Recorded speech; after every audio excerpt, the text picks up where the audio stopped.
Anupama serial से related update लेकर आ चुके हैं हम आपके बीच में। तो आखिरकार अनुपमा क्यों पहुंची है कोठारी हाउस? दिग्विजय के बाद आपको अनुपमा दिखेगी कोठारी हाउस में। एक नया हंगामा कौन सा हुआ है, एक नया तमाशा कौन सा होने वाला है, इस पे बात करेंगे इस वीडियो में। क्योंकि रिसेंट एपिसोड देखने के बाद आपको इतना तो आइडिया लग गया होगा कि मेकर्स फिर से हो गए हैं पागल।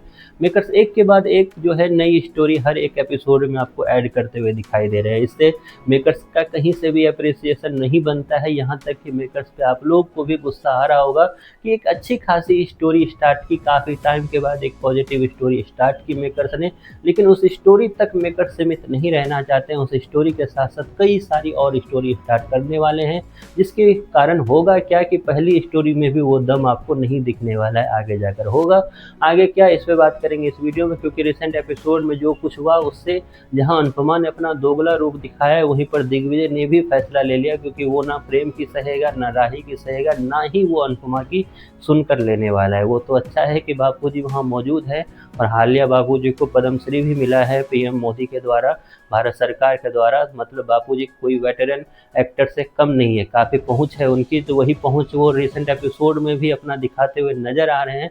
और उसी चीज़ में उन्होंने फिर से अनुपमा की जो मति मारी गई थी उसको समझाने का काम वो रिसेंट एपिसोड में और अगले एपिसोड में करते हुए दिखेंगे। लेकिन उसके बाद अनुपमा जहां दिग्विजय से माफ़ी मांगने वाली है और अनुपमा वापस फिर ट्रैक पर आने वाली है, तो जल्द ही अनुपमा को बुलावा जो है कोठारी हाउस से भी आने वाला। जी हाँ, कोठारी हाउस पहुंचने वाली है अनुपमा। अनुपमा जहां कोठारी हाउस पहुंचेगी परी की बातों को लेकर, वहां पहुंचकर अनुपमा इस बार दिग्विजय की भी बातें रखती हुई नजर आएगी, और वसुंधरा कोठारी और गौतम को भी बताती हुई नजर आएगी कि मुझे जरा सा भी आइडिया नहीं था कि मैं इतनी दूर चली भी जाऊं फिर भी आप लोगों को चैन नहीं मिलता है। मेरा आप लोगों से कोई मतलब नहीं था। मैं चुपचाप अपनी छोटी सी बच्ची को लेकर यहाँ से गोवा चली गई थी। अच्छी ज़िंदगी जी रही थी, बुरी ज़िंदगी जी रही थी, स्ट्रगल वाली ज़िंदगी जी रही थी, लेकिन किसी को बोल तो नहीं रही थी। लेकिन मैं उसमें भी खुश थी। लेकिन वहाँ तक भी आप लोगों को ये चीज़ बर्दाश्त नहीं हुई, और आपने मेरा तो नुकसान किया ही किया, दिग्विजय जी का भी नुकसान कर दिया। और वहाँ जाकर दिग्विजय की बातें, जो अनुपमा रिसेंट एपिसोड में दिग्विजय को नहीं बोलने दे रही थी, उल्टा दिग्विजय की बातें,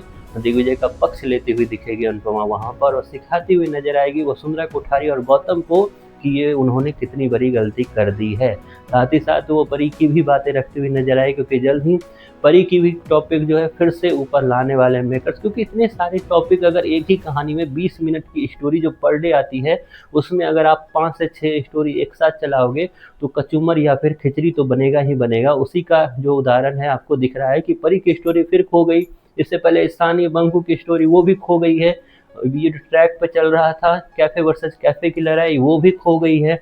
अब अगले एपिसोड में कैफे वर्सेस कैफे की लड़ाई होगी तो पिछली 3 स्टोरी फिर खो जाएगी। तो इस तरीके की चीज़ें जो है मेकर्स लगातार यूज करते आ रहे हैं।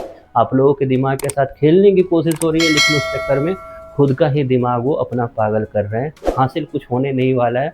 आप कितने मेरी बातों से सहमत रखते हो, इसके बारे में आपकी जो भी राय है कमेंट बॉक्स में ज़रूर बताएं। और